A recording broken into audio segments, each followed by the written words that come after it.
nombre es Miguel Ángel García Raserón y soy secretario de esta asociación. El tema del que nos van a hablar hoy es el uso del agua en la época andalusí. Para ello tenemos con nosotros a don Abdo Tunsí, que será quien realice la presentación. Habrá una introducción a cargo de doña María del Paz Martínez Esteban, y el ponente, la persona que realizará el desarrollo del tema, es don Fernando Novo Lens. Sin más, voy a ceder la palabra al señor Tunsí para que comience con su presentación. Vale, muchas gracias. Muchas gracias y perdonad, pero la tecnología la domino en el ordenador, pero en el teléfono muy poco. Parece ser que hay algo que me ha fallado ahí, no lo sé. Assalamu alaikum wa ahlan wa sahlan bikum fi hadhihi al-halqa al-nadwa. Este es un saludo en árabe que siempre lo hacemos desde el Círculo Intercultural Hispano-Árabe para dar a comienzo cualquier actividad. No se asusten, no voy a hablar en árabe, sino en español. El uso del agua en la época andalusí, ese es el título de esta charla. En el Corán dice Dios: he creado del agua todo ser vivo. Esta realidad, junto a la escasez de agua en la zona árabe, han creado una cultura de gran respeto al agua en el mundo árabe. Este bien apreciado parecía obsesionar al árabe, que llega a formar parte de su ADN cultural. Viendo las obras de regadío que los andalusíes heredaron de esta cultura, nos damos cuenta de la gran importancia de conservar y preservar el agua. El agua es fuente de vida. Las acequias, que tenemos aquí en España muchísimas, son un ejemplo. Y decimos nosotros, ya que hemos declarado este año, el año de la ecología andalusí, que no todo lo antiguo está caduco. Y el ejemplo está ahí en las acequias, que están funcionando hasta el día de hoy, tal como también está funcionando desde su fundación el Tribunal de Aguas. Lo conocemos todos, que funciona en Valencia, y también hay otros pequeños en otros sitios. Bueno, el Círculo Intercultural Hispano-Árabe, como he dicho antes, se ha declarado este año de la ecología andalusí, y esta charla entra en la segunda que organizamos en este año, relacionada con la temática. Y por supuesto, que mejor que los expertos hablen de ello. Nosotros ponemos los medios, y ellos, por supuesto, la explicación y la exposición científica de las cosas. Bueno, la introducción le va a hacer aquí a mi derecha doña María Paz Martín, es doctora, investigadora y profesora. Te voy a decir en 2 líneas, 3 líneas, es doctora en microbiologías por la Universidad de Barcelona, realizó sus estudios doctorales en Suecia. Es profesora de investigación del CSIC, especialista en estudios de biodiversidad y vicedirectora de jardinería y arbolado en el Real Jardín Botánico. Todo una eminencia que tenemos aquí a nuestro lado. Bueno, tienes la palabra, María. Muchas gracias. Buenas tardes y, al señor presidente del Círculo Intercultural Hispano-Árabe, a los señores Miguel Ángel García Raserón y Fernando Novo Lens, y participantes en este evento o acto de la sección africanista sobre el uso del agua en la época andalusí, en un lugar tan emblemático como este, que para la cultura y la historia, como es el Ateneo de Madrid. Como me ha presentado Abdo, soy profesora de investigación del Consejo Superior de Investigaciones Científicas especialista en estudios de biodiversidad, sobre todo en plantas, hongos y algunos organismos del suelo. Y vicedirectora del Jardín de Jardinería y Arbolado en el Real Jardín Botánico, que es el centro más antiguo del CSIC, del Consejo Superior de Investigaciones Científicas, con más de 267 años y que aglutina en sus principios y objetivos la investigación, conservación, educación y divulgación. Objetivos que se alinean con los del desarrollo sostenible del Horizonte 2030, y parte de la investigación que realizamos está ligada a algunos de los 14 desafíos científicos que ha identificado el Consejo, como son sociedad global sostenible, producción primaria sostenible y cambio global, en los que el agua juega un papel principal, ¿no? Permítanme que en estos minutos me centre en el jardín dentro del Real Jardín Botánico como ecosistema urbano, igual que los jardines andalusíes, ¿no? El arquitecto Antonio Almagro, en un artículo del 2010 sobre la rehabilitación del Jardín de Aclimataciones Botánicas de Rabat, comentaba acerca del jardín andalusí. El jardín nunca es igual hoy que mañana, y precisamente por ello resulta especialmente sensible a los cambios de moda, a las innovaciones botánicas y especialmente al descuido y al abandono. Si deja de cultivarse, se degrada rápidamente, sobre todo en climas áridos, en donde la ausencia de riego provoca en poco tiempo la desaparición de la mayoría de sus elementos. Por ello, en el jardín andalusí, el agua era el centro conceptual. Son elementos esenciales las albercas, acequias y fuentes que representaban los métodos de adquisición y almacenamiento del agua dentro de las redes de riego, además de ayudar a crear perspectiva, como en el Jardín Botánico nuestro de aquí, de Madrid, en el que recientemente hemos restaurado los 33 fontines de estilo neoclásico y 2 fontines de estilo isabelino, gracias al 1,5% cultural del Programa de Conservación del Patrimonio Histórico Español.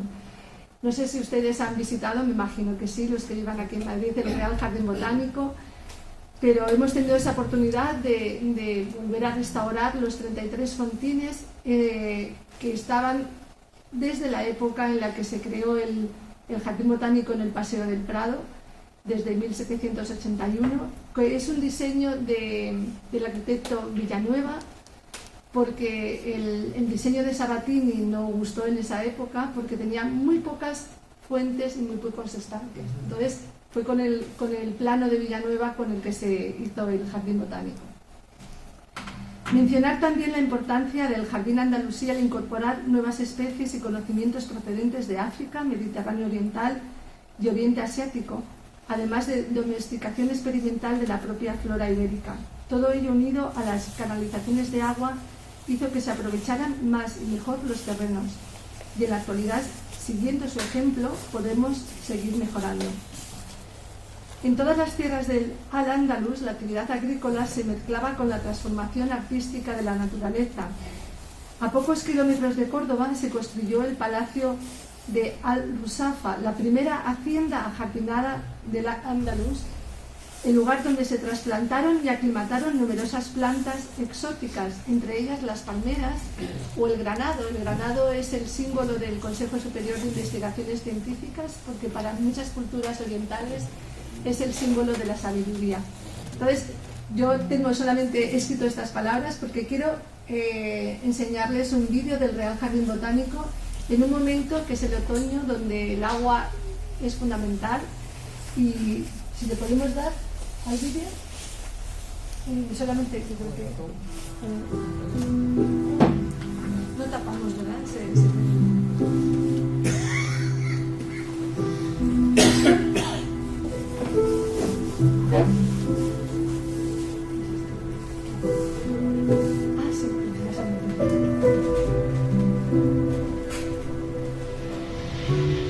No tiene voz y voy a ir comentando algunas partes del jardín.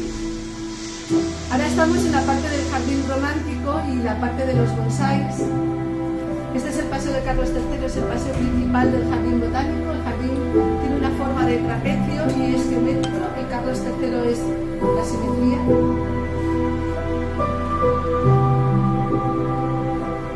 Y este es uno de los fontines que se ha restaurado actualmente. Y este es el otro tipo de fontín que es romántico. Los fontines románticos tienen varios chorros, entonces le da mucha armonía al jardín.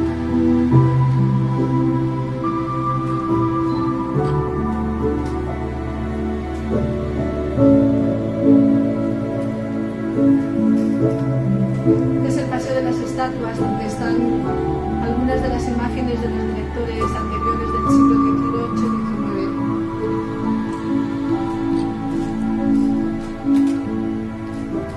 Y aquí está el estanque del Linneo. Bueno, ya está al final. Solo, bueno, terminar agradeciendo a Abdo Tunsi que me haya invitado a estar aquí y poder oír a Fernando. Y bueno, gracias por estar con todos vosotros aquí.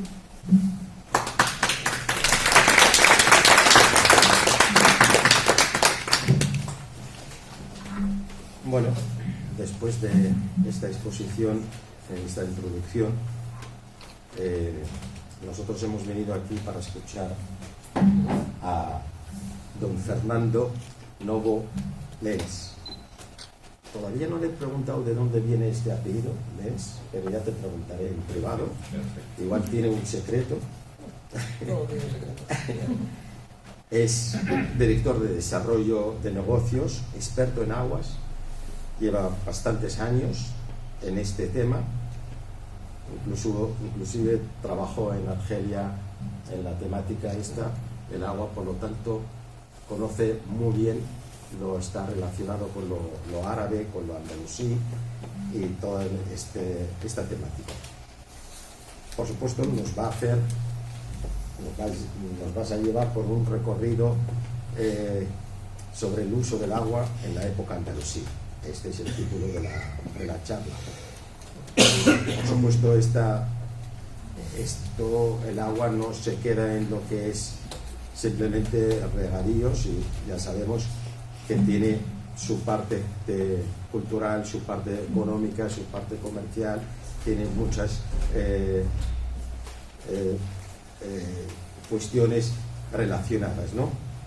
Este viaje será a través del uso del agua. El agua ya lo estamos viendo hoy en día, aunque siempre se ha sabido, pero tal como estamos yendo ahora con la poca lluvia que está produciendo y el aumento del calor y el clima, nos estamos dando cuenta de que nuestros pantanos ya se están quedando muy mal de agua.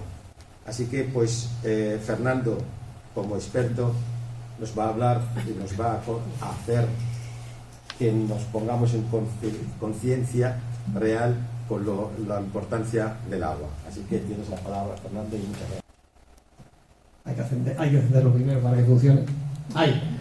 Es un viaje a lo largo de esa maravillosa historia que nos dejó el pueblo árabe cuando llegó a España. Es un viaje que nos va a hacer comprender por qué en el transcurso de los años, desde que en el 711 el general berber Tariq ibn Ziyad llegó a Gibraltar, peleó con los visigodos, ganó, y todo esto hasta que en el 1422, casi 8 siglos, 770 años aproximadamente, ¿qué pasó en la península para que hubiera una revolución? Estoy hablando de una revolución cultural, estoy hablando de una revolución ecológica, lo que llaman los expertos, los estudiosos, la revolución verde del Islam, que fue aquí en España. Veis que, quitando el norte de España, todo fueron asentamientos suyos, y para empezar la charla, a mí me gustaría decirles ¿por qué fue posible esto?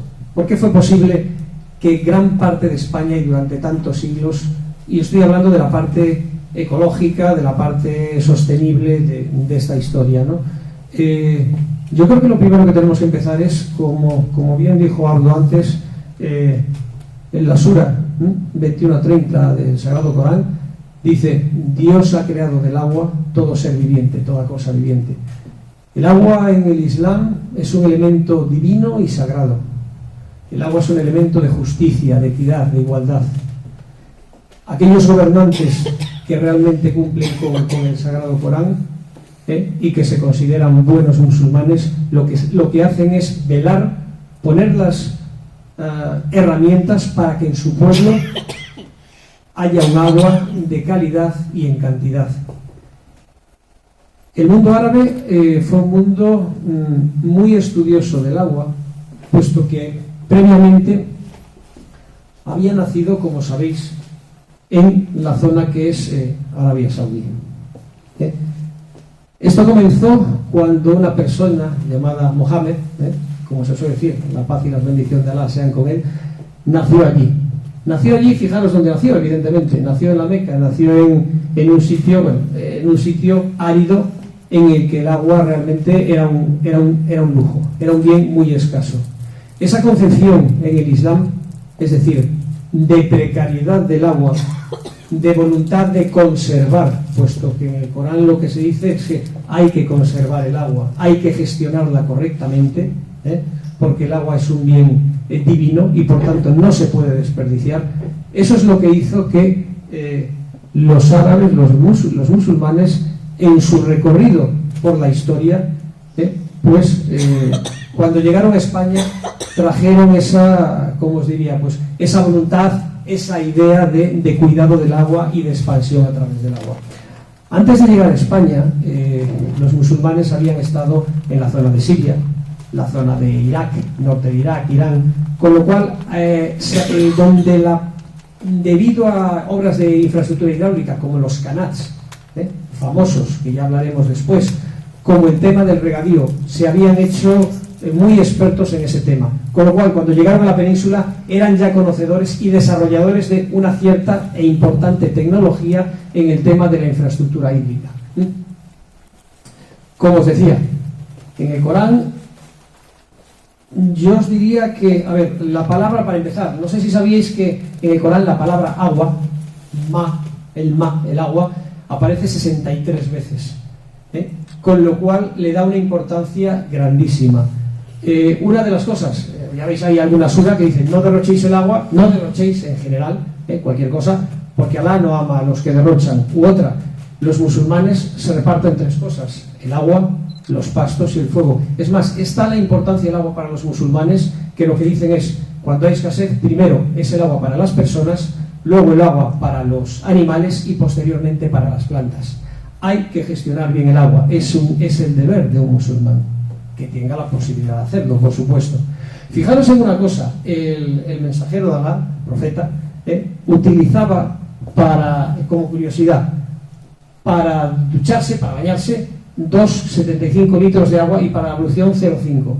2,75 litros de agua, fijaros, estos son prácticamente 2 botellas de 1,5 litros de agua embotellada. Se puede hacer, yo lo he hecho. Cuando estaba en países árabes, en algún sitio que había escasez de agua, o que de estos sitios que hay agua un día sí, un día no, la primera botella te sirve para mojarte un poco, te jabonas y te enjuagas con la segunda. Pero es verdad que es un bien muy escaso. Fijaros, ya os digo, venían del desierto, entonces allí el agua es un lujo, es un privilegio, y encima el Corán fue hecho bajo esas circunstancias. Efectivamente, es un libro que, si lo veis bajo la parte de la ecología, del desarrollo sostenible, es un libro que enseña muchas cosas, o que tiene en cuenta muchas cosas. Si os fijáis, este cuidado del agua, estamos hablando hoy de la economía sostenible, de los objetivos de desarrollo sostenible, decimos muchas cosas. Yo diría que los árabes fueron de los primeros pueblos, los musulmanes, perdón, fueron de los primeros pueblos sostenibles, porque con el agua no solo aprendieron a recogerla, lo diremos más tarde, a tratarla, a impulsarla y a reciclarla.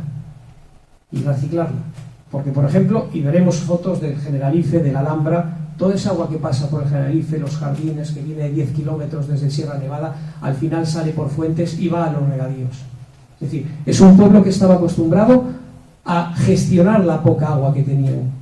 Y es una cosa, yo que trabajo en este tema, siempre digo que de los 17 objetivos de desarrollo sostenible, para mí el más importante es el agua, porque es el que crea las condiciones para que todos los demás se puedan cumplir.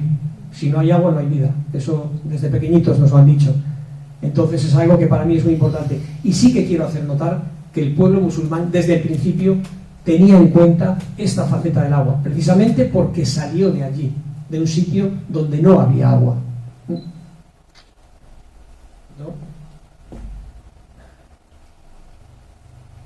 Ahí. Decía que una de las partes más importantes, vamos a estructurar esta pequeña charla, este pequeño viaje en 3 partes: agua para las ciudades, agua para la agricultura, agua para los jardines, aquello donde los musulmanes pues realmente se expresaban mejor, ¿no? Fijaros, el Corán continuamente hay citas al agua, hay citas al medio ambiente. Hacemos que el agua caiga del cielo con mesura y la mantenemos, pero podríamos hacerla desaparecer. Es decir, te está diciendo, Alá te está dando agua, pero pórtate bien porque podías no tenerla. Pórtate bien, es decir, ser respetuoso con este líquido. Es decir, esto es todo lo que establecerse a la hora de hacer sus ciudades, sus jardines, a la hora de potenciar la agricultura, todo lo relacionado con el medio ambiente. Sobre todo por eso, porque lo contrario sería pecado. Fijaros en Ibn Khaldun. Ibn Khaldun nació, aunque era de familia andalusí, nació en Túnez, y una de las cosas que decía en el libro de Muqaddimat, es decir, era una historia de los pueblos que se conocían hasta la fecha, es un libro muy completo, yo tengo oportunidad de ver una copia y está muy bien. Una de las cosas hacía referencia a los gobernantes, para los gobernantes musulmanes, yo diría los de antes y los de ahora. Fijaros, para que la vida de una ciudad fuese agradable, hay que procurar como primera condición la existencia de agua, pura y abundante, pues es capital de importancia, y el no tenerla ocasionaría problemas. Entonces, ya desde ahí nos está enseñando la importancia de este líquido. Claro, me vais a decir, ¿y qué pasa con los romanos? A ver, los que trabajamos en esto del agua entendemos desde pequeñitos, para nosotros los romanos han sido los creadores de la hidráulica, ¿no? Han sido los primeros, los que empezaron con las grandes obras de ingeniería. Presa de Proserpina en Mérida, yo he vivido allí, lo conozco bien. El puente de Alcántara en Cáceres, Alcántara, por ejemplo, ya la misma palabra Alcántara en árabe quiere decir el puente. Entonces, el acueducto que tenemos en Segovia, las redes de saneamiento, los romanos lo desarrollaron todo muy bien, y de hecho fue lo que también le permitieron expandirse por el imperio, lo que era su imperio romano, ¿no? España incluida, evidentemente. Pero lo que hacían era todo lo que significase agua por gravedad. Es decir, de una parte alta, el agua se distribuía e iba hacia abajo, por su propia gravedad. No elevaban, no había elevación de agua, era todo por gravedad. ¿Qué pasa? Vinieron desde Abderramán I, vinieron los árabes, y os había comentado que en Irán, en Irak, famosos por los Qanats, que los Qanats también son por gravedad, pero hubo muchas experiencias que les permitieron almacenar aguas, pues por ejemplo en aljibes, en Sorbas, esto es en plena sierra, en Cáceres, son aljibes, lugares donde se almacena el agua. Fijaros, también he puesto, de cada palabra he puesto, porque lo hablaremos posteriormente, aljibe, al-lub. La transcripción en árabe, es decir, hay más de 4.000 palabras en español, en castellano, que vienen del árabe. En DVD sabemos todas las que empiezan por al, ¿no? Efectivamente, al, el, lo que sea. Pero para que vayáis viendo un poco cómo era. Entonces, eran sitios, Sorbas, por ejemplo, se mantenía también, eran como neveros. Durante los que había en la sierra almacenaban la nieve para que durante la época siguiente pues teníais ahí un aporte de agua. En las mezquitas, es decir, en estas mezquitas siempre había un pozo, siempre había un aporte de agua. A ver, era tan grande la importancia del agua que siempre había un pozo cerca de una mezquita. ¿Por qué? Como sabéis, una de las 5 obligaciones del musulmán es pues las abluciones antes de ir al rezo.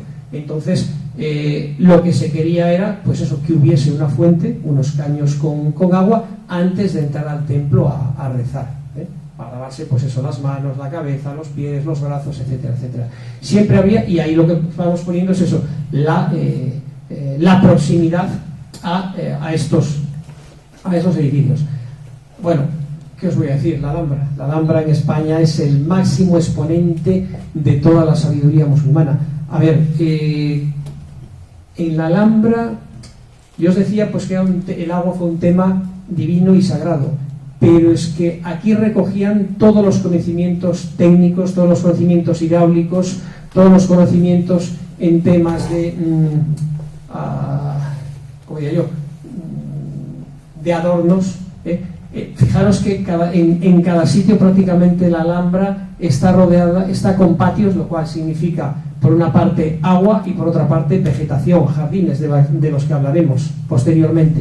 Entonces es bueno, en lo alto de la montaña, siempre los jardines, y como os digo, o sea, era un poco la expresión más elevada, un jardín es la expresión más elevada de lo que es el mundo del paraíso.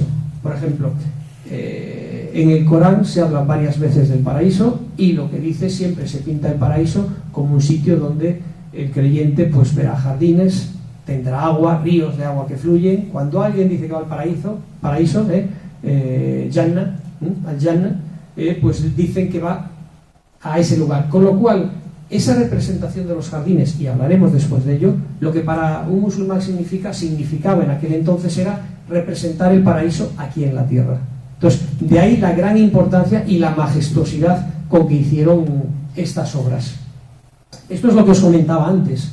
Realmente esto es una obra tremenda, es decir, hay unos 10 kilómetros de acueducto, de canales que van desde Sierra Nevada hasta el Generalife. Todos estos canales, Generalife va por la acequia, los canales Canat, las acequias, y llegan a la Alhambra. La Alhambra, fijaros ahí en el Patio de los Leones, hay cuatro canalillos que significan los 4 ríos que hay en el paraíso, los 4 ríos de agua que hay en el paraíso.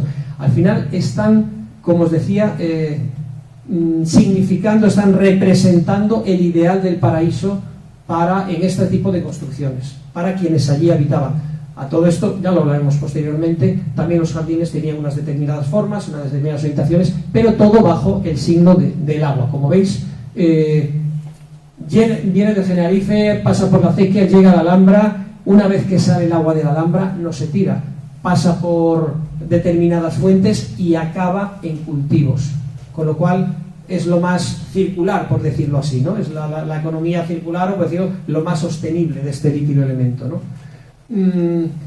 Otra de las cosas en las que los baños, en esto sí que era como el pueblo romano, evidentemente en una religión como la musulmana, que el agua es escaso, sí cumple una función muy importante. Los baños no solo eran un signo de aseo, que muchas veces estaban próximos a las mezquitas, para entrar en la mezquita pues también ya aseado, sino que eran también un signo de sociabilidad.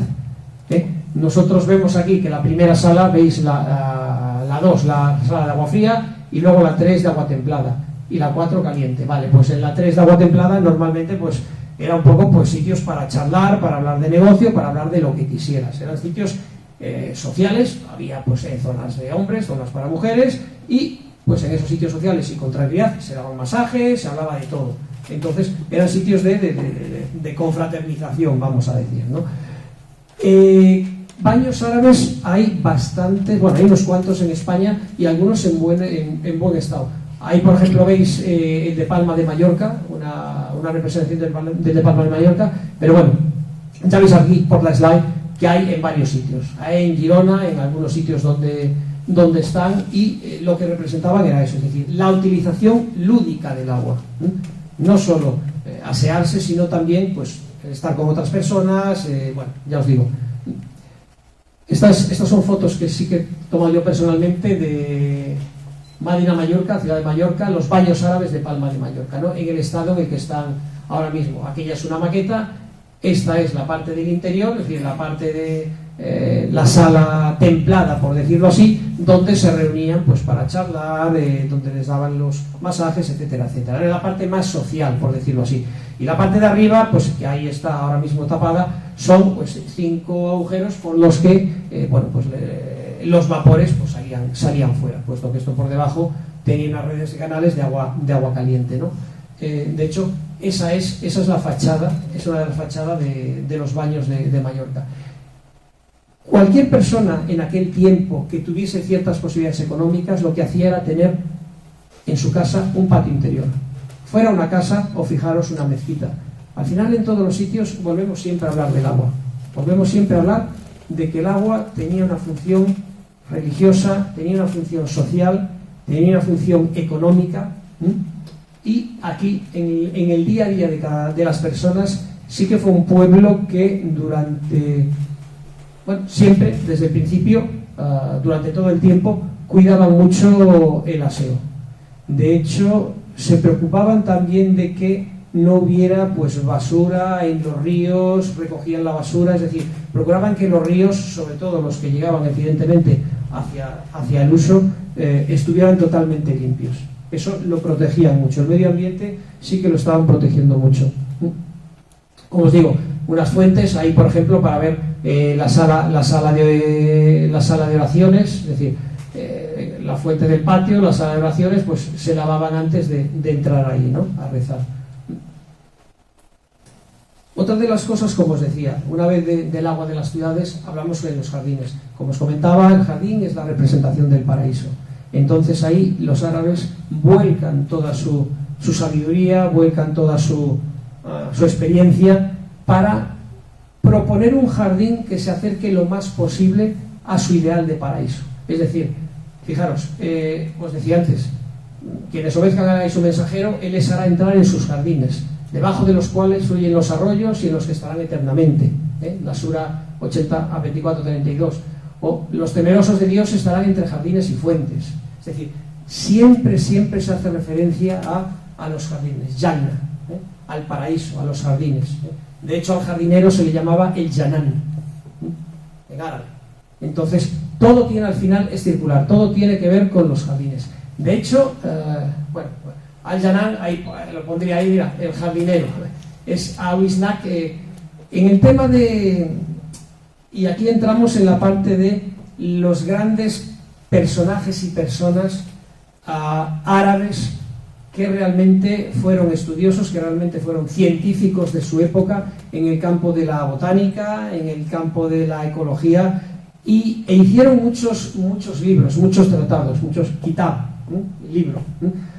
Kitab al-Filaha, el libro de la agricultura, es muy famoso y vamos a hablar de él posteriormente. Fijaros, una de las cosas, aquí os pongo algunos, evidentemente no pueden estar todos, pero desde un Al-Bakri, un geógrafo cordobés, que hizo un libro sobre los árboles y los vegetales de la España en aquel entonces. Ibn Yum, en Almería, también libros sobre agricultura, sobre jardines. Ibn al-Baitán, un malagueño, botánico, farmacólogo, con diferentes libros. Al final, lo que quiere decir esto es que, con relación al uso del agua, hubo una serie de personas que sí que hicieron tratados, y tratados algunos bastante tochos, bastante grandes y bastante sesudos, y en esos tratados realmente te llegaban a decir cómo los diferentes tipos de tierra, cuándo debías plantar, diferentes tipos de injertos, cómo los hacías. Es decir, es que era una guía metodológica. Es como la del himno de la botánica, pero en plan de agricultura. Era tremendo. O sea, algunos se han perdido, otros se mantienen todavía, copias, o a lo mejor en la Biblioteca Nacional de España hay alguno de estos, o copias. Y un poco lo que esto fue realmente, nos comentaban antes, que en determinados sitios de España, en determinadas huertas, ¿no?, lo que hacían era, esas especies que venían de fuera, las traían a estas huertas para que las plantas se acondicionaran antes de llevarlas luego a otros jardines, a otros sitios. El jardín muchas veces cumplía una doble función, era jardín y era zona de cultivo de alimentos. Había zonas, con lo cual cumplían la doble función, ¿no?, ornamental y productiva. Y la verdad que con estos, pues veis que hubo una gran producción de literatura y sabiduría sobre estos libros. A ver, aquí lo que he querido poner han sido, pues, algunos que os sonarán, no los voy a repetir todos, pero algunos de las plantas que vinieron a España gracias al pueblo árabe. Todas estas, azucenas, lirio, mirto, todas estas que luego se pusieron en los diferentes jardines, vinieron de fuera, las trajeron los árabes en su recorrido hacia España. Hay que decir una cosa, tal fue su, ¿cómo se diría?, su dominio de la técnica, que incluso te decían en un jardín qué plantas había que poner, cuáles eran olorosas, a qué nivel, cómo había que proteger, por ejemplo, los muros, poniendo una celosía a tal altura, pues tenía que estar abierta para que el aire pues corriese a través de ella. O sea, realmente te lo especificaban todo. ¿Qué estaban demostrando? Pues no solo siglos de sabiduría y de experiencia que tenían previamente, sino que ellos también en el día a día, ellos, los que eran evidentemente, estaban experimentando con nuevas especies y cómo se cultivaban las tierras. De hecho, hasta por ejemplo en yeserías en la Alhambra, el dicho es así que muchos de los ornamentos de puertas, de paredes, están hechos con motivos florales. Tal era su atracción por este tipo, ¿no?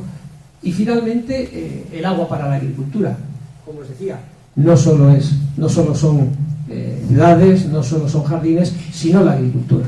La agricultura con el pueblo árabe en España tuvo un crecimiento tremendo. Se pasó de tener, por ejemplo, de ser una agricultura de subsistencia con una cosecha al año, a ser una agricultura de producción con 2 cosechas o a veces más al año. ¿Por qué? Porque ya gestionaban el agua. La gestión del agua que os hablaba antes, que venía en el Corán, que tenía que cumplirse, y su técnica, en la cual ya desarrollaron norias, desarrollaron sistemas de elevación de agua, ya sistemas de irrigación, ya con eso podían ampliar muchísimo, y de hecho lo hicieron, su campo de acción, su producción de alimentos y, por supuesto, sus asentamientos en los diferentes sitios. Por eso, entre otras cosas, toda la parte de España a la que llegaron está, por ejemplo, pues aquí entre la carretera entre aquí y Zaragoza está la Almunia de Doña Godina. La Almunia es el huerto, es decir, al final llenaron España de huertos, ya no solo por alimentación, sino también por ornamentación, y porque lo que sabían es que era el desarrollo. De hecho, la llegada del pueblo árabe aquí a España se llamó la Revolución Verde, porque realmente fueron los autores, los creadores de todos estos jardines sembrados, dieron un impulso muy grande a la economía. Bueno, esta es otra sura del Corán en la que lo que te dice es eso, o sea, hemos derramado el agua en abundancia, hendido la tierra profundamente y hacer crecer pues todo tipo de olivos, palmeras, jardines, frutas, es decir, continuamente, como veis, se está haciendo mención a esto. Fijaros, las norias, Naura, estas norias son las que los árabes vinieron para empezar a tratar el agua, para empezar a tratar, es decir, a elevarla a otros sitios. Esta, el saquilla, esta es lo que le llamaban la noria de sangre. ¿Por qué? Porque era un animal el que movía alrededor de la noria. O sea, estos fueron invenciones que hicieron los árabes aquí. Vale. Otra, los kanats, los famosos kanats, los más famosos de los cuales están en la antigua Persia, el Irán actual. El kanat, como veis, viene a ser un pozo que se hace hasta la capa freática, y a partir de ahí normalmente cada 50 metros se abre otro pozo sabiendo la dirección del agua. Ese otro pozo sirve por 2 cosas. Primero, evidentemente, para airear el agua, para que se oxigene un poco el agua, y segundo, porque estos pozos lógicamente necesitan un mantenimiento. Entonces, claro, la gente pues se mete por aquí, limpia y sale y así. Y estos kanats, claro, fijaros, pueden llegar algunos a tener una profundidad de 80 metros en su parte inicial, y una longitud de kilómetros, de 30 kilómetros fácilmente. En Irán los hay. De hecho, el centro de la UNESCO para el desarrollo y estudio de kanats está en Yaz, en Irán, una ciudad de Irán. Entonces, y se están renovando. Fijaros al final cómo sería en el desierto. Es una foto real. Es decir, veis las entradas cada 2x3. Quizás aquí no parecen 50 metros, pero bueno, es una vista muy larga, ¿no? Y esto se hace durante kilómetros y sirve para abastecimiento de agua en ciudades, de villas, y posteriormente para agricultura. Y la verdad que esto es una maravilla. En el norte de Irak los hay también. Bueno, por haber, los hay en Madrid. En Madrid tenemos 3 o 4 canals, que están en el centro de la ciudad, que se desarrollan. Lo que pasa que visitables, pues eso es el canal de Isabel II quien lo cuida, pero en Madrid tenemos canales, en Mairit, el Mairit de la época árabe. Entonces, la verdad que en climas, donde el calor del verano te llega a los 50 grados, no tienes otra opción. O llevas agua por ahí o te olvidas. Luego hay una cosa importante, también los canals, el agua sirve. Yo no sé si habéis visto en Irán se dice que hay unos palacios en los cuales hay un sistema de refrigeración totalmente natural, es decir, y eso sí que es sostenible, no lo que hay ahora, y hacen unas torres altas. Imaginaros que la casa llega hasta aquí, y de aquí arriba salen unas torres, como si fueran unos minaretes de una mezquita, una torre cuadrada, me da igual, como queráis. Entonces, el aire caliente que entra por ahí, baja, llega a un flujo de agua de la propia, que pasa por la propia villa, se refrigera y sale hacia arriba ya, con lo cual, digamos, refrigera las estancias y todo eso. Y eso no gasta energía. Eso es lo más sostenible que hay. Para sostenibilidad, esa, y no lo que tenemos ahora. O sea, que ya os digo que, siempre digo una cosa, que el pueblo árabe fue un pueblo de los más preocupados, quizás sin saberlo, o quizás sí, pero de los más preocupados por la sostenibilidad y por el medio ambiente. Y de hecho, las obras que hicieron, algunas de las cuales, pues igual que los romanos, han llegado a nuestros días, ¿no? Hicieron también los azur, el azad. ¿Por qué? Porque servían para parar el agua en un sitio y desviarla hacia otro. Obras de ingeniería. Las terrazas. Las terrazas, que lo que servían era para sentar la tierra y en un monte poder hacer agricultura en capas. Es decir, eso fue un invento. A ver, todo esto que parece fútil, realmente lo que hace es desarrollar la agricultura en lugares donde antes no había. Es decir, si nosotros cogemos un agua en un sitio, la elevamos hasta esta terraza y desde aquí la dejamos caer, ya estamos en toda esta zona promoviendo una agricultura que antes de otra manera no lo hacíamos. Con lo cual es una parte más de lo que se estaba haciendo. Bueno, al final aquí lo que estoy poniendo pues es esto, varias cosas, ¿no? Los arados de ruedas los perfeccionaron, la agricultura, como te decía, aumentaron los sistemas de regadío, mejoraron lo que había en la época romana. O sea, los romanos fueron los que iniciaron y los árabes dieron ese impulso que necesitaba ese agua para hacer crecer el comercio, la agricultura. Muchas veces ligados al agua tenían, por ejemplo, fábricas textiles, que lo que hacían era pues trabajar con este material y crear los vestidos, etcétera, etcétera. Fertilizantes y abonos naturales. Bueno, mejoraban las cosechas, lo que os decía, pasamos de tener una cosecha, agricultura de subsistencia, a tener 2, lo cual ya teníamos ya para comerciar, en fin, otras cosas. Bueno, transhumancia, interrupción de la oreja. Aquí es donde comentaba también que la agricultura llegó a ser una ciencia.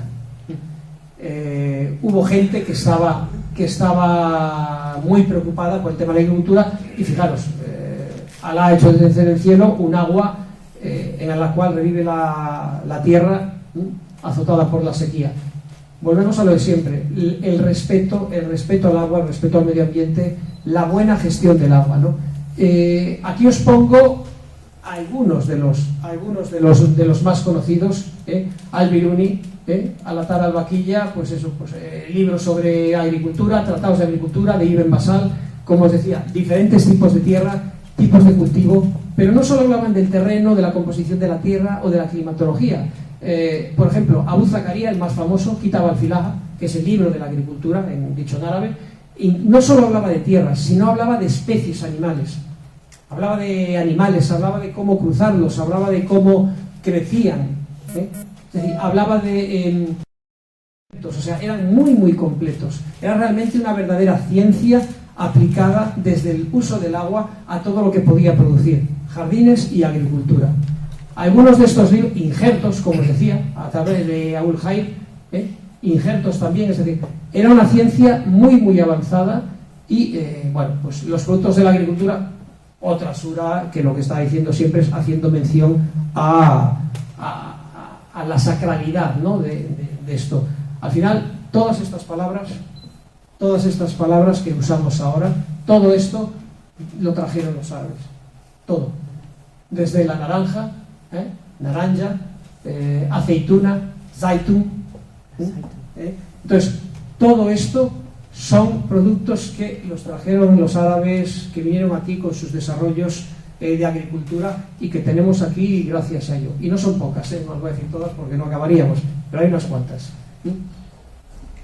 Fruto de esto, de esta buena gestión que todo árabe, todo musulmán tenía que tener del agua, y como herencia se crearon dos. La herencia de estos, digamos, en España es el Tribunal de las Aguas de Valencia y el Consejo de Hombres Buenos.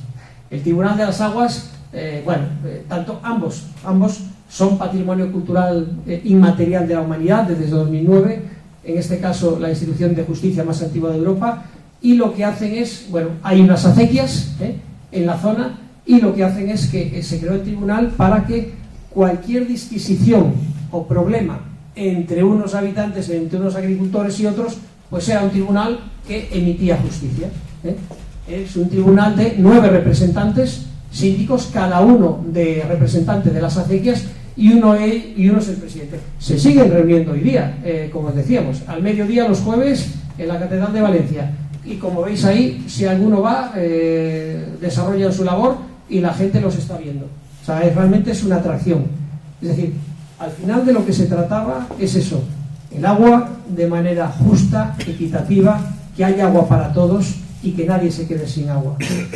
De hecho, Zakat lo que dice es eso, tienes que dar de beber al sediento. Es una de los mandatos del Corán, de buen musulmán. El Consejo de Hombres Buenos de Murcia, lo mismo, viene a ser lo mismo también. Se imparte justicia en cuanto a la gestión del agua. Cualquier problema que haya entre regantes, entre acequias, se soluciona. Sus decisiones son inapelables. Lo que digan ellos, no hay más a dónde ir. Con lo cual, están ya transmitiendo la idea de justicia, de equidad, que ya trajeron nuestros antepasados árabes. En este caso, pues la composición, un presidente, un secretario, y también estos se reúnen en el Ayuntamiento de Murcia. Un poco, al final de todo este viaje, lo que he pretendido mostrar es por qué se desarrolló tanto esta idea del agua, de la agricultura a nivel de toda España, porque realmente hubo una cosa, o sea, si no se hubiera desarrollado, si no hubiera habido alimentos, si no hubiera habido todas estas cosas, no hubieran podido estar tantos años. Es decir, porque lo primero que tiene que tener un pueblo para asentarse es agua y alimentos. Si eso no se llega a desarrollar, pues hubiera sido reconquistado mucho tiempo antes. Pero en cuanto al medio ambiente, que es de lo que hablamos, realmente bajo los epígrafes, las ideas de solidaridad entre personas, de equidad en el reparto justo del agua, de la paz y la tranquilidad que te da eso. Acordaos al principio cuando decíamos que un buen gestor de agua debe procurar agua en cantidad y calidad a todos sus habitantes para que no haya problemas, desigualdades, etcétera, o inconvenientes, como decían ellos, y pues de justicia.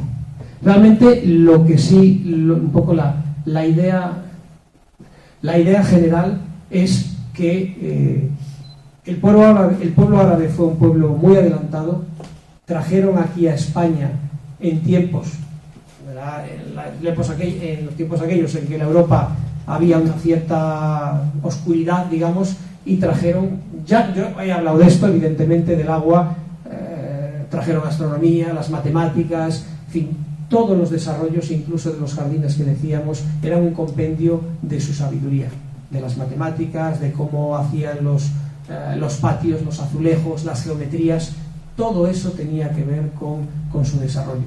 Entonces, pues bueno, yo espero que este camino que hemos recorrido juntos os haya gustado, y gracias, y a vuestra disposición para lo que queráis.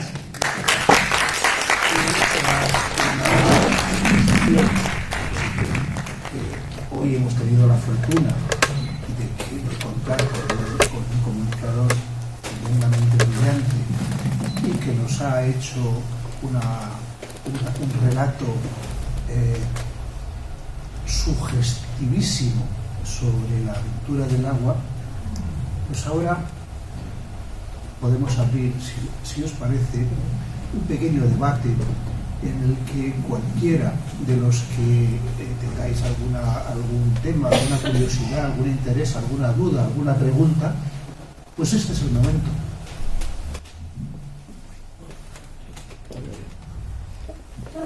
Bueno, Fernando, yo me he quedado, bueno, sabía que sabías mucho, pero ahora me quedo maravillado, porque realmente, aunque siempre has estado repitiendo la palabra árabe, el pueblo árabe, pero nosotros, desde el Círculo Intercultural Hispano-Árabe, nos gusta más la palabra andalusí. Te lo digo porque realmente los árabes, es verdad, hemos venido aquí, al principio tenían la semilla, y nunca mejor dicho para esto, la semilla cultural que traían, pero el desarrollo de todo esto lo hicieron los habitantes de esta tierra, de entonces se llamaba Al-Ándalus. Y esto es fundamental para nosotros insistir en ello, para que el pueblo español conozca su propia historia, que esto no es de historia árabe, yo siempre lo repito, que es herencia nuestra, cultural, pero no es nuestra historia. La historia es de los españoles, y esta historia es el desarrollo de todo lo que acabas de decir. Realmente lo han desarrollado gente de todas partes, ¿verdad? No solamente los árabes o los bereberes, sino había gente que venían, al ver el desarrollo que había, pues venían también mucha gente de fuera de otros países de Europa y del Mediterráneo. Por lo tanto, Al-Ándalus significa para nosotros un desarrollo del pueblo que habitaba esta tierra. Y espero, pues simplemente no decirte, no es una indicación, simplemente para que no, para lo del árabe, que no se quede siempre por encima de lo resto, porque es verdad, el comienzo es árabe, pero el desarrollo no. Sí, tienes toda la razón. Evidentemente, hablo del pueblo árabe como cuando viene aquí, sí. Evidentemente, una vez que se establece, ya somos nosotros. Eso el pueblo andalusí, quienes vivimos aquí, árabes, españoles, que se mezclan, que siguen viviendo juntos y que colaboran, evidentemente. Tienes toda la razón, al final son casi 8 siglos que, bueno, árabe ya, si eres musulmán, pues evidentemente adoptas la fe y adoptas pues todo lo que hay, ¿no? Sí. Pero evidentemente sí, tienes toda la razón, es ya el pueblo andalusí y el resto que han hecho todas estas maravillas. De hecho, pues lo que os decía, al final en algunos de los autores, pues nacido en Córdoba, nacido en Málaga, pues al final sí. Españoles. Vamos, sí, toda la razón. ¿Había otra por ahí? Sí, hay dos más. Sí, dos más por allí. Sí, yo tenía la duda de que, como has dicho, que usaban... Perdona, que yo no soy ningún actor y nada. No quiere foto, no quiere. Tenía la duda de que usaban ya fertilizantes naturales, eso es lo que has comentado, y que también tenían unas guías metodológicas de cómo había que hacer las cosas. Sí. La agricultura industrial ha supuesto que ahora se le echen a las plantas fertilizantes químicos, pesticidas y de todo, porque eso al final cala para abajo y el agua se contamina. De hecho, en España creo que hay el 30% de aguas subterráneas perdidas, digamos, porque es muy difícil quitarlas. Entonces te quería preguntar si esa forma de agricultura se ha extendido también a los países árabes, o allí siguen las guías metodológicas y no meten, digamos, esos productos. A ver, gracias por la pregunta, porque es muy interesante. Aquí ya pasamos a hablar de medio ambiente. Hablamos de medio ambiente y agricultura. A ver, en las últimas décadas, la agricultura hoy nos estamos dando cuenta que hay 3 o 4 empresas mundiales productoras de abonos, químicos y todo esto, que se han hecho con el mercado. No voy a decir nombres porque se pueden buscar en internet. Pero realmente esto que decían, que con esta agricultura, con este abono, con este fertilizante se produce más, al final hay muchos sitios en todo el mundo que se ve que no es cierto. Están quemando las producciones. Es más, lo que se suele hacer es, de manera natural y sin usar este tipo de fertilizantes, cambiar cultivos, poner unos cultivos al lado de otros. porque incluso hay pequeños bichitos, vamos a decir, pequeños insectos que te ayudan a mantener, digamos, la vida de otro cultivo. Entonces, se van entrelazando cultivos. Aquí lo que decimos es agricultura intensiva y me lo machaco todo. Y realmente se está viendo, por experiencias que hay libros sobre ello, que es mejor, digamos, la otra. Respondiendo a tu pregunta, vamos a ver. Los productos químicos y los fertilizantes químicos han llegado a todo el mundo. Lo que está haciendo ahora es una vuelta en determinados sitios con determinadas experiencias a utilizar este tipo a hacer pruebas naturales, vamos a decir, y en las que se ve que la producción pues puede llegar a ser a lo mejor un 30% mayor que con fertilizantes químicos. Entonces se vuelve, pero no es que, bueno, esto ha llegado a todo el mundo, las multinacionales han llegado a todo el mundo, pero sí que hay una corriente ahora, en los últimos años, que se está viendo eso. Sí, sí. Yo antes que nada quería felicitarle por su brillante exposición sobre el agua. Y después tenía dos preguntas, y la primera creo que ya me la ha aclarado a través de sus vídeos, porque era la diferencia que había entre los romanos y los árabes en cuanto a la gestión del agua. Los romanos se basaban en la gravedad para traerla de la montaña, y los árabes pues al principio igual, pero luego ya me la han contestado porque he visto lo de las norias, la impulsión, efectivamente, querían elevarla a otros sitios.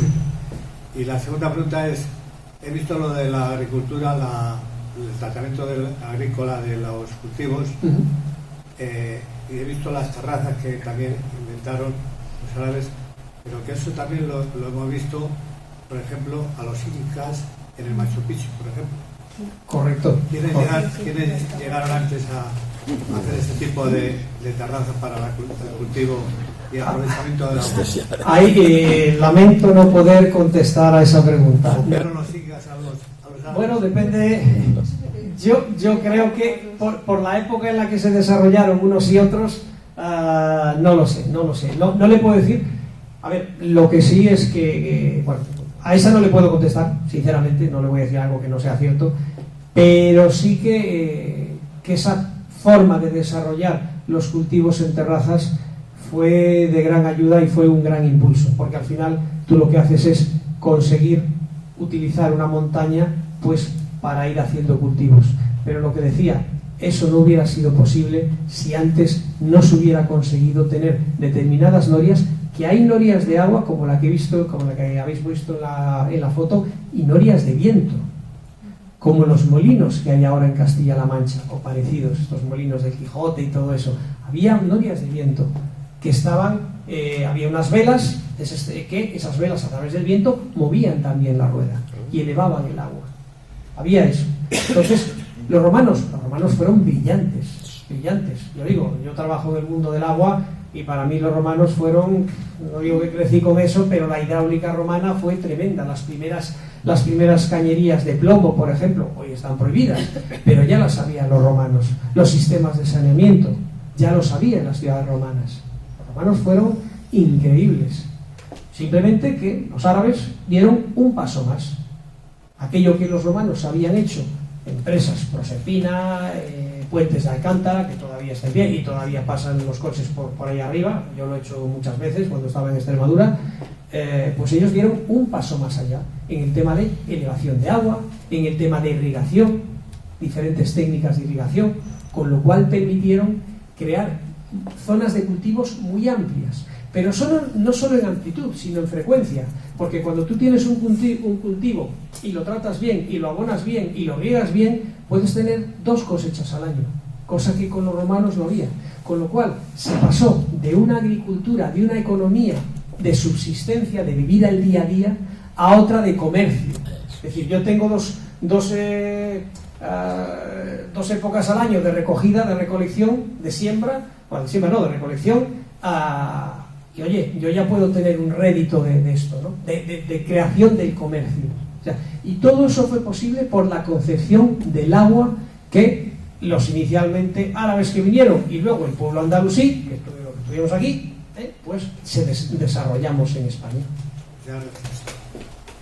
Había este señor... Yo quería, como esta se llama sección africanista, yo creo que cuando se echó de aquí a los árabes, se fueron tal vez a África y allí extendieron todo esto y tal, porque yo quiero saber cómo repercutió en África todo esto que había en Andalucía y como hubo la expulsión de los árabes de España, si allí también llegó a través de ellos, porque el norte de África era distinto a Arabia y a todo eso, lógicamente, aunque también vinieron del norte de África aquí.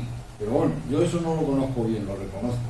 Pero creo que África también contribuyó, España o lo andalusí contribuyó a que esa cultura se extendiera en África, por ejemplo. Efectivamente, sí, es interesante su pregunta porque es así. Es decir, cuando en el 1492, pues al final, pues ya se fue la conquista de Granada finalmente, y bueno, y hubo muchos árabes que fueron expulsados, otros no, porque dijeron, pues antes de irme me convierto al cristianismo para seguir aquí y ya está, pagaban un diezmo, lo que fuera, y se les permitía. Pero todas las personas que se fueron, evidentemente con ellos se llevaron su cultura, se llevaron su experiencia, y el norte de Marruecos, por ejemplo el norte de Marruecos, norte de Argelia, Túnez, es decir, son unas zonas que se establecieron por allí. Entonces, evidentemente, toda esta tecnología la llevaron con ellos. El que era aquí ingeniero siguió siendo ingeniero allá, con lo cual también hicieron brillar aquellas zonas cuando volvieron, efectivamente. La expulsión, simplemente para decir, fueron por los moriscos, perdón, los moriscos, no los árabes. Los moriscos. Ahí está, porque es importante diferenciar, porque son moriscos. Lo siento, No. Hay dos preguntas para Es que ya eran españoles. Sí, ya sabes, ya no eran, tienes la palabra. Eran como los otros, y no sabían ni quién era uno y otro cuando se contaban dos. Por favor. Bueno, buenas tardes, muchas gracias. La verdad es que solo he llegado a la exposición de Fernando, la he podido ver completa. Doy las gracias porque es importante traer a la memoria la historia que nos precede. Y a mí me gustaría poner como ejemplo, yo soy de un pueblo de la provincia de Cuenca que está en pleno Valle del Cabriel, y que desde luego todo esto que nos has ido mostrando, allí todavía se ven las terrazas de la huerta, el consejo de regantes, por ejemplo, e incluso puedo decir que mi apellido es de Fez, o sea, imaginar, con lo cual la herencia es importantísima, pero sobre todo creo que hay que recalcar la importancia del agua, como bien has dicho. Los orientales en general, incluido la parte de Asia, le dan muchísima importancia al agua, importancia que posiblemente en Europa o en el mundo occidental no le damos tanto. Y sin agua no hay vida. Has hecho referencia a Madrid. También, indudablemente, Madrid, se sabe que en el año 865 prácticamente fue el primer asentamiento, que tiene un significado parecido al de mi pueblo, que es lugar de mil aguas, donde los árabes, pues como bien has dicho, daban prioridad a los lugares donde el agua abundaba, ¿no? Y eso no lo tenemos que olvidar. Yo creo que a veces, con la intención de identificarnos tanto con un país o con una cultura, perdemos la perspectiva de que al final y al cabo todos somos herederos de las enseñanzas de personas y culturas de un montón de sitios. Si nos guste o no, el mundo árabe ha tenido una fuerte influencia y la sigue teniendo en cierto modo en cuanto a herencia. No tenemos que olvidar que la poesía también es herencia de ellos. En ese momento era una cultura mucho más desarrollada de la que podía haber en Europa, y nos dejaron un gran legado. No, cierto, tiene razón, interesante comentario. Y además es eso, normalmente se dice que no hay que olvidar la historia, ¿no?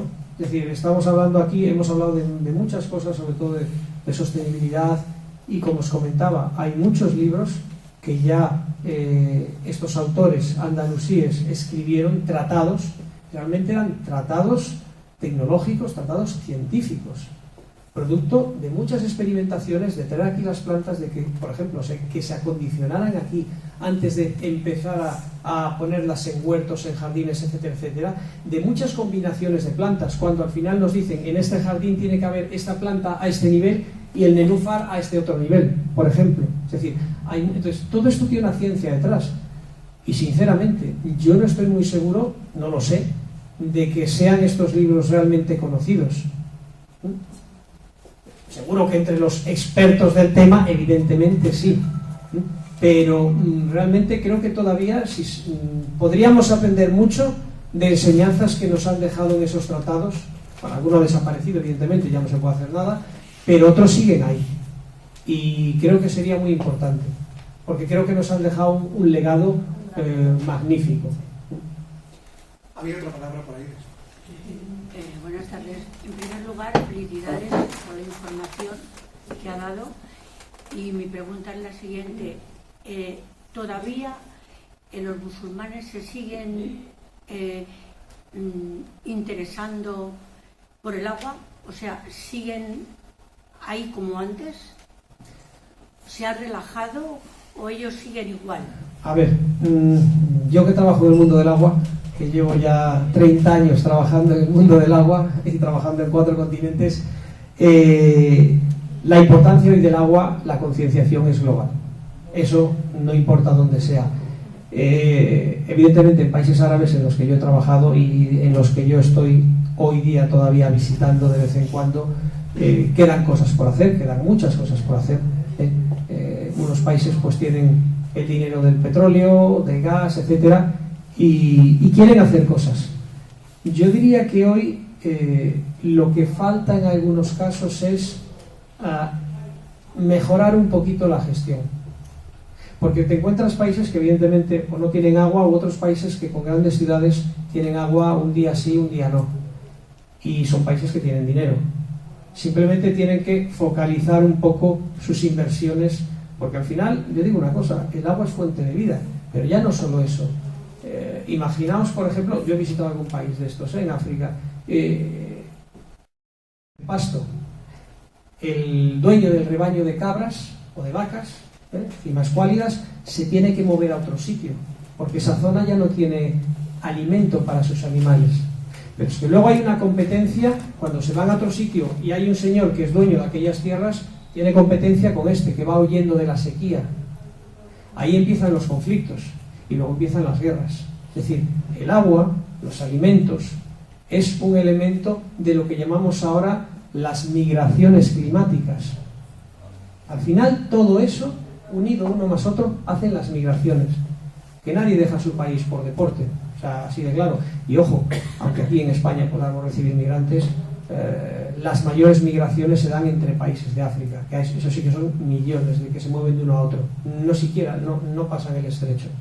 Pero al final la respuesta, se siguen interesando, pero evidentemente cada uno en la medida que puede. Yo siempre digo que en estos países de norte de África, Middle East, o sea, Oriente Medio, hay una gran oportunidad, un gran potencial de mejora, y que a poco que los gobernantes sean conscientes, que una cosa es que lo sean y otra cosa es que lo hagan, de adaptar estos cambios y estas políticas y sobre todo la correcta gestión del agua, la recarga de acuíferos, la recirculación, reutilización del agua, etcétera, etcétera, podrán hacer. De hecho, hay una cosa que se llama la muralla verde, que está en el medio de África, que se quiere hacer una muralla verde de miles de kilómetros, y no sé si de 30 kilómetros de ancho, para empezar a cambiar un poco la climatología del desierto.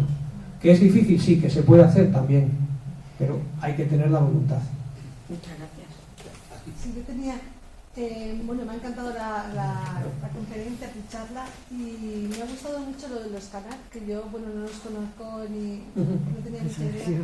Te quería preguntar si todavía se siguen utilizando, o sea, hay pueblos que siguen utilizando los canals, que lo siguen haciendo, porque has dicho que pueden tener hasta 30 kilómetros. Sí, efectivamente. A ver, un canal, para que os deis una idea, puede tener, se hace la bóveda, esa bóveda que veíais que va de uno a otro, puede tener En Madrid, por ejemplo, hay algunos que tienen 60 centímetros de ancho, pero pueden llegar a 1 metro, en el Irán, por ejemplo, y de 1,60 de alto a 1,80. Son bóvedas, ¿no? ¿Por qué? Porque por ahí no solo va el agua, sino que también las personas que hacen el mantenimiento de ese canal, porque de vez en cuando hay, pues cae tierra, en fin, para limpiarlo, para evitar que el lodo, cuando como digo yo, la pendiente, es una pendiente, pero es suavecita, no es gran pendiente, hablamos del desierto. Entonces, por eso lo que hacen es, pues eso, tener estas aberturas para llegar a limpiarlo y a mantenerlo. La respuesta, efectivamente, sí. De hecho, la UNESCO está llevando a cabo una rehabilitación ha llevado a cabo rehabilitación de varios qanats en Irán y en Irak también. Hay muchos, de todas formas, que se han, no digo perdido, se han obstruido por caídas de bóvedas y tal, pero que se pueden volver a poner en marcha. Y realmente es una solución maravillosa en el desierto, es que no estamos inventando nada. Es decir, tú abres un pozo donde sabes que hay agua, como los taoríes de antes nuestros, que vas con la vara de avellano viendo dónde hay. Bueno, pues ahí, con estos, lo hacían también algo parecido. Es decir, ven que hay agua, abres un pozo hasta la veta de agua, 80, 100 metros incluso, y a partir de ahí, en horizontal, pues vas recorriendo el territorio hasta que ya sales arriba y lo llevas a la población, a las villas y posteriormente a los sembrados. Entonces, en esos lugares donde... Es más, hay personas, yo todavía había un documental de personas ya mayores, pero se han dedicado toda su vida al mantenimiento y cuidado de esos qanats. O sea, de qanats podría haber una conferencia tranquilamente que hay para dar y tomar. O sea, a mí me encantan porque tú dices, ¿el desierto no hay agua? No, hay agua, pasa que está debajo. Tú veis el Sáhara de Argelia, la zona de Tamarrasel, la patria de los hombres azules, los tuaregs, la zona de... Es decir, el Sáhara tiene una cantidad de agua tremenda, pero ¿qué pasa? Claro, hay que pincharla, hay que coger el agua, hay que tratarla, poco, pero bueno, hay que devolverla, luego, es decir, hay que hacer las recargas de acuífero, porque si no en 50 años te lo cargas. Entonces, claro, hay que tener una idea de gestión sostenible de este elemento. Pero los canales, de verdad que es una maravilla verlo, es una maravilla. Yo lo tengo que pintar. Sí. ¿Alguna otra pregunta? ¿Alguna otra intervención? Sí, no, hay una serie, creo que tiene 5 o 6 capítulos, Legado Andaluz, que está, yo la estoy viendo en el canal de Imagenio, y te cuenta, digamos, toda esta historia muy bien. Vale, pues mira, ¿cómo se llama la serie? Al-Ándalus, el legado. Al-Ándalus, el legado. Vale. Vale, sí, creo que sí. El canal de historia. A ver, señor. Sí, hablando de la utilización del agua en el mundo árabe, yo nací en Jordania, en Amman, y hay una escasez de agua bastante en esta zona, y entonces hay una zona que había bastante agua, es un oasis prácticamente, donde están los palacios de los hasemíes, y entonces empezaron a utilizarlo para suministrar el agua a la ciudad, Amman, que cada vez estaba creciendo más y mucha más gente. Al final acabaron con ese agua, no ha quedado agua ahí. Eso es lo que acabas de decir, que el agua hay que reciclarla. Es lo que pasa. A ver, todos conocemos sitios fragrantes. Te puedo decir que hace unos años, cuando yo estaba en la parte internacional de mi empresa, hice un estudio para gestión del agua en Amman, precisamente. Fueron unos compañeros míos para allá, pero yo participé en ese estudio. O sea que Amman es algo que sí que tuve la oportunidad de conocer un poquito. A ver, ¿qué me estabas diciendo? Porque ya se me fue saltando. Qué pena. Que el agua que ha desaparecido al final de la, a ver, os decía, perdón, por lapsus. Veis que hay ejemplos flagrantes en todos los sitios. Yo os puedo hablar, por ejemplo, conoceréis el mar de Aral. Este mar, que era tremendo, que en la Unión Soviética se empezó a usar para regar campos de algodón en plan salvaje, y al cabo de 50 años hoy no es ni el 10% de lo que llegó a ser. Yo creo que todos hemos visto, yo incluso en alguna charla he puesto alguna foto del típico barco que ya está en el desierto porque ya no hay mar. Entonces ahora hay un plan también, creo que de la UNESCO, para ver si lo revitalizan un poco. Pero al final, ¿en qué consiste? A ver, es que es de lógica. Es decir, tú tienes una cuenca de agua y tú estás sacando agua continuamente y a mansalva, pero vamos, en cantidades inimaginables, una pasada, para regar campos de algodón. Perfecto, vale. Pues al final te pasa esto. Es decir, estamos hablando de un concepto de economía circular. Es decir, si tú sacas agua de un sitio, pues por otro sitio tendrás que hacer una recarga. O por lo menos ver el caudal ecológico con el que el agua está saliendo de ahí, porque si no, es que te lo vas a cargar, te vas a quedar sin nada. Pero eso pasa en todos los sitios. Por eso hoy día, es decir, pues, ¿qué se está haciendo? Las plantas de tratamiento de agua, las depuradoras, las biofactorías, como se llaman ahora, ¿no? Pues ese agua incluso se puede recircular a través de filtros verdes, y ese agua bien tratada puede servir para recargar acuíferos. Porque el acuífero está ahí, la lluvia, pero vemos que cada vez llueve menos.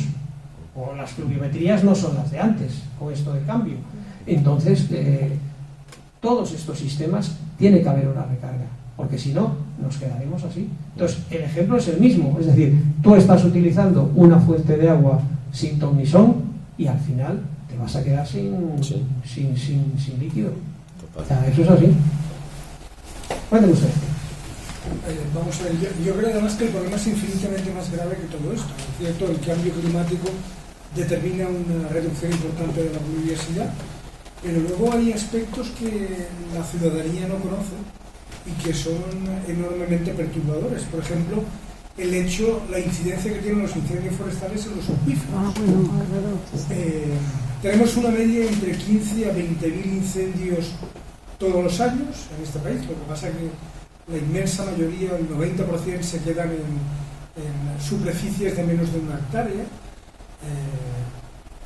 El problema reside que cuando hay un incendio, el material resultante de la combustión se deposita en el suelo. En principio, y como consecuencia de la primera lluvia, ese material percola al acuífero. Generalmente es un material con un fuerte componente de elementos contaminantes, porque es material de elementos contaminantes anhídrido sulfuroso, CO2, que se deposita en los árboles, al quemarse los árboles, se deposita en el suelo, percola, pasa al acuífero y contamina. Pero hay un problema añadido, y es que después de este primer incendio, lo que se produce en el manto vegetal, que se ha quemado también, es una impermeabilización. Con lo cual, primero se produce una percolación con los componentes, toda suerte de contaminantes que pasan al acuífero, estropean al acuífero. Pero a partir de este momento, el suelo, estos son datos del Instituto Geológico Minero Nacional de España, el suelo se impermeabiliza y ya no pasa agua. Luego hay lo que los romanos llamaban un damnum emergens, como consecuencia de la contaminación, un daño producido por el agua, y a partir de ese momento un lucrum cessans, es decir, un cese de incremento de la riqueza, porque al no percolar agua ya no recarga el acuífero, con lo cual te encuentras con un acuífero bloqueado y además contaminado.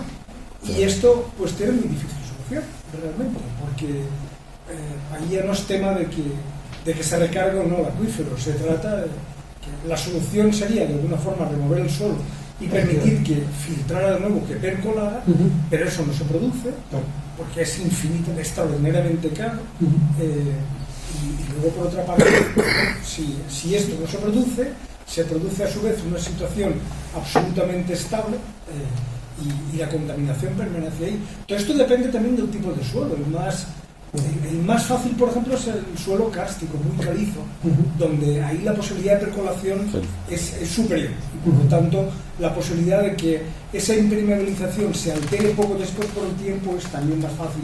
Pero lamentablemente el país nuestro sí tiene un fuerte componente cáustico, partes importantes de nuestro territorio, pero el 80% del territorio nacional no es así, pues el problema es brutalmente grave, y de esto generalmente la gente no sabe. Pues eso es muy, muy interesante, Antonio, interesantísimo, y es cierto, evidentemente es cierto. Claro, yo creo que es mayor concienciación y evidentemente lucha de todos los elementos del Estado en contra de los incendios y de todo este tipo de prácticas malsanas. Una observación sobre la trascendencia que tiene esto para los conflictos internacionales, y pongo ahora el caso probablemente más caliente en la zona crítica del mundo árabe, que es Mesopotamia. Tradicionalmente Mesopotamia ha sido un vergel, río Éufrates, río Tigris. Turquía tiene el sudeste de Turquía, toda la zona de Mardin hasta la parte de ahora del terremoto, Şanlıurfa y demás. Es una zona muy árida y entonces Turquía quiere recuperar esa zona para la agricultura. Está construyendo presas tanto en el Éufrates como en el Tigris, bloqueando la escorrentía de aguas que baja hacia Siria e Irak.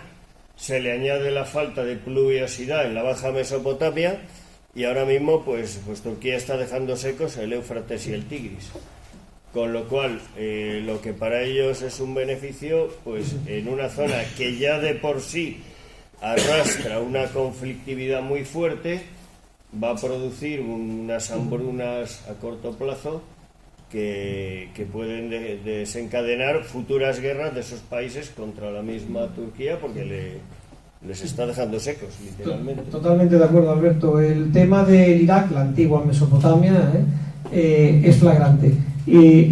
Turquía hizo hace unos cuantos años una gran presa, además creo que fueron 100 millones o algo así pagados por la Unión Europea, curiosamente, que además le sirvió, pues lo que dices, y está haciendo más.